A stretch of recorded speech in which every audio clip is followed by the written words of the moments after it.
name is Malcolm Shabazz Hoover. We're at Black Futures Farm in Southeast Portland. How did Black Futures Farm come about? Well, we, a lot like MERP, are kind of a direct product of Mudbone Grown and Art and Shantae's effort to start educating people around growing their own food and sustainability and community. Mirabai and I were the co-founders. Mirabai is my partner and co-founder and partner in crime and wife.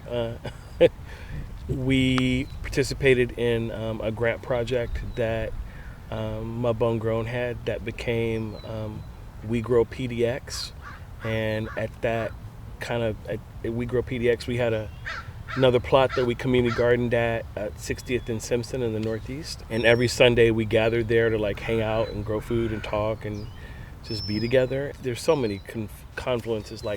The person who had this site before was my teacher for the Master Gardener program, Weston Miller. This where we are used to be the beginning urban farm apprenticeship program, and so they put in a lot of the infrastructure that we came in over, and so that program went out of operation.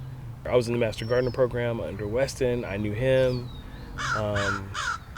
This was available. We were looking for land to plant our own farm, and all of it just kind of came together. We took occupancy in the winter of 2019. So this will be our 5th year, but our 4th season growing. We practice low-till, no-till farming, so that means that we don't really till the soil except totally by necessary. And we're working on becoming a clean energy farm. So a few of the things we do, we grow produce. In addition to growing produce, we grow community. We do that through farming. A good way of doing that is putting your hands in the ground. We do farmers markets, donate to food trucks, volunteers. We also do pop-up days where people can just come out and grab produce. So lots of ways to connect the community. So I'm farming on about 1.15 acres. The total site space is about 5 acres, but 1.15 acres is what we're farming on, and we can put quite a bit of produce, get a pretty big yield out of this space. Lots of Pacific Northwest staples. A few of the things we grow are culturally specific.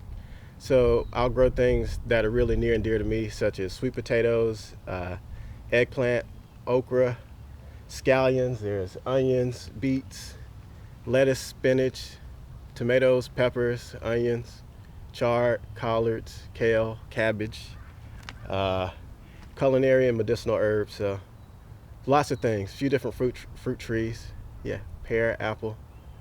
So there's usually something for everybody. So we have quite a few ways to get involved. People could either volunteer. Volunteer days are Mondays between 10 and 1. Or they could, if they don't necessarily have a green thumb or lots of plant knowledge, there's always something that somebody has to offer. We're not a capitalist enterprise. Our goal is not to make money. Our goal is to make change and feed people. And we do a really good job of writing grants with that mission in mind. And we think that what we do is important. And so, not that money shouldn't be the problem, but we have a really small budget and we do a lot of work with not a lot of money. But even if it was billions of dollars, we would redistribute that money back out to the community where it belongs and is most needed. So we're grant funded. We do have some small revenue stream because we will go to farmers markets, and there are restaurants who do insist on buying our produce. Yeah, and in terms of logistics, we're community based, so we know we have real life relationships with the people in these foundations, and we always are just trying to find ways to work together. And so when we find out somebody has a way to distribute the produce, we want to get it to them. We have a couple delivery vehicles that we just we load up and we take our stuff over there and they take it and we come back and keep working. Mudbone Grown, Wapato Island Farms, Feed 'em Freedom Foundation, the local food bank folks. We donate across the street to Lane Middle School to their pantry. We donate to a couple other pantries. We're always here to support POC, BIPOC businesses, women-owned businesses, queer-owned businesses. We're in partnership with the flower farmer here, Zandy. We are community-based, so our specific purpose is to reconnect Black people to the land, but kind of simultaneously and alongside that, we're here to support just our local infrastructure of people who are growing food and learning and growing together and organizing. That's what we do here. I mean, you can come here and hang out with us. You can go to any of our websites. You can go to Black Futures Farm, blackfutures.farm. You can go to Mudbone Grown, Black Food Sovereignty Coalition, BFSC, blackfoodnw.org. You know, you can come to the Come Through Market. So Black Futures Farm is a founding member of the Black Food Sovereignty Coalition. I'm the chair of the board of the Black Food Sovereignty Coalition also. And we're a program of the Black Food Sovereignty Coalition. Black sovereignty is when you control your own community. You know, when I'm in control of what food comes in here, or what jobs are here, or where the money goes, or how the money is spent, that's sovereignty. You know, when you have control over your own system, that's sovereignty. There's more young people, people of color, who are looking at farming. You know, and like all trends, everybody ain't built for it, you know. And I had to discover that I was, and I had to fail a lot, you know, and shit didn't grow, and there was accidents out here. I was at work one day and that thing burst because we didn't turn it off properly, and exploded and was shooting water and ice everywhere, and I had to come out here, and I was the only person that could fix it, you know. And we planted things that just didn't grow, or like we had been fighting morning glory, or like, you know, there's all kind of stuff that doesn't work out where it's easy to get discouraged, and nobody would be mad at me if I just walked away from it. But I'm not built like that, to walk away from difficult things. And I've learned. This has been a place of great learning for me. And I think that is also intriguing for people, because so little in our society is built to like truly stimulate you and make you look deeply. And growing will make you look deeply at things and reflect, and it'll slow you down, you know, and calm you and soothe you and excite you, and, you know, like it's a way of life that a lot of people are rediscovering. I'm in recovery from drugs, and when I worked at the food bank, it was really early in my recovery, and I used to go outside and like hang out with Art and Shantae and just like process. And one day Art says, "Blood, we love talking to you, but we don't get no work done. So if you want to come out here and hang out with us, like do some work." I was like, "Oh yeah, show me what to do. Like, please put me to work, you know." And so he showed me how to weed, and like, I just was in joy, you know, like the second my hand touched the soil, like that instant, like I started to feel better in a way that I had never felt in a 12-step meeting or in a counseling session or anything. It was like, oh, this is what I need to heal. And so I just stuck with them, and I was out there like every day. And they started inviting me to community things, and like very slowly, not even slowly, but like gradually, this community of farmers and growers, I got to know them, and they became my family, you know. And I met my wife through this community, and like I really love it. Like I really love farming. I love growing things. I love plants. I love the soil. I love all the critters that live in the soil. I love the science of it, the community organizing part. Like I love all of this work. I love all of this. And selfishly, I do it because it's good for the people, but it's also healing for me. And as somebody who's in recovery, who really harmed himself and my family and people who love me, this is where I find my healing, and I'm able to like, you know, do my best to repair that damage. It's just fun being out here, connecting, seeing something grow. I've learned a lot of patience in farming, just being really patient when putting stuff in the ground. It's not going to happen overnight. Same thing with anything in life, you know. Patience is a virtue. I think that's a quality that I've learned. Well, just on a practical level, I mean, we need to have more people who know how to grow their own food, you know, like just practically as a skill. Like, you know, you should know how to like work on your car. You should know how to like fix things around your house. You should know how to clean effectively, and you should also know how to grow your own food. And I hope that enough of us stick such that in every neighborhood there should be several people who know how to grow food, so we can share food with each other and like teach our neighbors. And like, you know, like there should be neighborhood mechanics and dentists and, you know, doctors and nurses and farmers. I feel like it's a part of being a human being. And also, it's a way to resist capitalism, and it's a way to keep yourself healthy. And like, a lot of the food in the stores is like way over processed and treated with chemicals so it looks good. And like, I have a relationship with my food. I eat a lot of what we grow here. I take it home and I make it, and I know it. Capitalism is really interesting because it relies on interdependence, but it relies on interdependence in a way that's exploitive and dangerous and harmful. And we really believe in communalism. I personally, this is my own personal philosophy, I believe in communalism, which is to each his own, or her own, to each their own. You take according to what you need and you give according to what you can. The more people that approach that kind of good spirit, the better off things are for everybody. We can see in real time that climate is changing drastically. And for us to, like, as growers and producers, try to like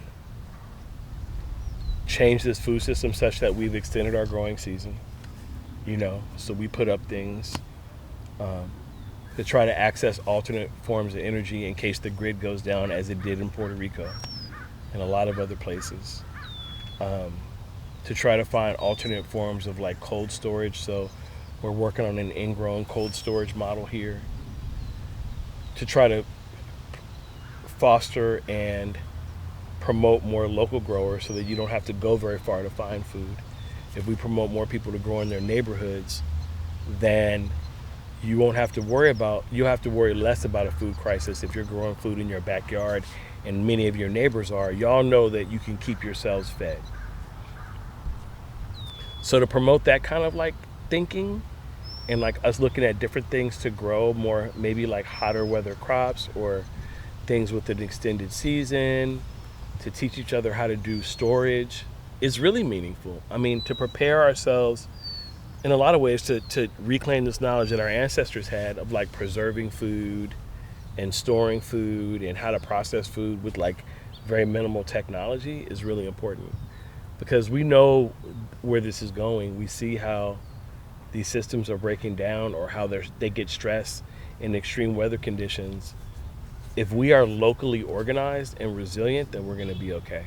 If you have good infrastructure and you're cool with your neighbors and you kind of know how to help one another and you know what skills each other have, like, you're going to be a lot better off. And I really am trying to help create that kind of resiliency in this community. We're coming toward the end of days where people need to be ready and know how to farm, or at least know somebody who knows how to farm. I know we seem so far removed from things because we're in what we consider a first world country, but that's not always the case. So it's good to be able to know how to do this, reconnect to your ancestry, eat foods that are good for you while they're in season, and just being conscious of what's being put in your food, or who's growing your food, where your food's coming from. It's good to have a say-so in that. Food sovereignty and food justice are things that we like to talk about a lot. So it's not an end goal. It's something that we've got to continue to do. It means having sovereignty, having control over what you're growing and what you're eating. It's a good feeling not to be told or have to guess what is what and where things are coming from. It always makes me feel good inside when I see someone come out here and say, oh wow, I didn't know an onion grew like that, or that corn or garlic kind of looks similar.